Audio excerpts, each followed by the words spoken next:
நம்ம கிளினிக் இப்போ ரீசெண்டாக வந்த ஒரு பேஷண்ட் பார்த்தீங்கன்னா, டயபெட்டிஸ் வந்து அவங்க ஸ்டார்ட்டிங்கில் கரெக்ட்டா கவனிக்காதனால, அவங்களுக்கு வந்து நல்ல வெயிட் லாஸ் ஆயிடுச்சு.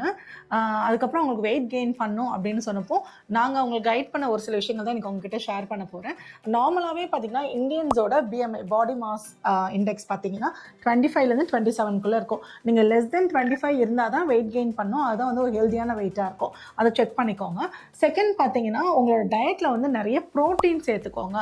கார்ப்ஸ் வந்து உங்களுக்கு வந்து தேவையான அளவு மட்டும் வச்சுக்கிட்டு, இல்ல லோ கார்ப் டயட் எடுத்து நிறைய வந்து புரோட்டீன் சேர்த்துக்கோங்க. தேர்டு பார்த்தீங்கன்னா, ரொம்ப இம்பார்ட்டன்டான விஷயம் என்னன்னா, உங்களோட HbA1c வந்து லெஸ் தென் 7 கொண்டு வரணும் நீங்க. அந்த அளவுக்கு கொண்டு வந்துட்டு அப்புறம் தான் நீங்க வெயிட் கெயின் பத்தியே யோசிக்கணும். ஃபோர்த்து பார்த்தீங்கன்னா, எக்ஸர்சைஸ் ஏதாவது ரெசிஸ்டன்ஸ் எக்ஸர்சைஸ் பண்ணுங்க. அது வந்து புஷ்அப்பா இருக்கலாம், இல்ல சிட்டப்பா இருக்கலாம், ஸ்ட்ரென்தனிங் ட்ரெய்னிங்கா இருக்கலாம். இந்த மாதிரி ஏதாவது ஒரு விஷயம் பண்ணுங்க. ஃபிஃப்த் பார்த்தீங்கன்னா, ப்ராப்பர் மெடிகேஷன் ஃபாலோ பண்ணுங்க. இந்த எல்லாத்தையும் ஃபாலோ பண்ணீங்கன்னா, ஒரு ஹெல்தி வெயிட் கெயினோட ப்ராப்பர் சுகர் கண்ட்ரோலும் இருக்கும். வெயிட் கெயின் பண்ணணுன்ற உங்களோட டயபெட்டிக் ஃப்ரெண்டுக்கு இந்த வீடியோவை ஷேர் பண்ணுங்க. உங்களோட ஒப்பீனியன் கமெண்ட்ல சொல்லுங்க. இந்த மாதிரி டயபெட்டிஸ் பத்தின இன்ஃபர்மேஷனுக்கு நம்மளோட சேனலை ஃபாலோ பண்ணிக்கோங்க. தேங்க்யூ.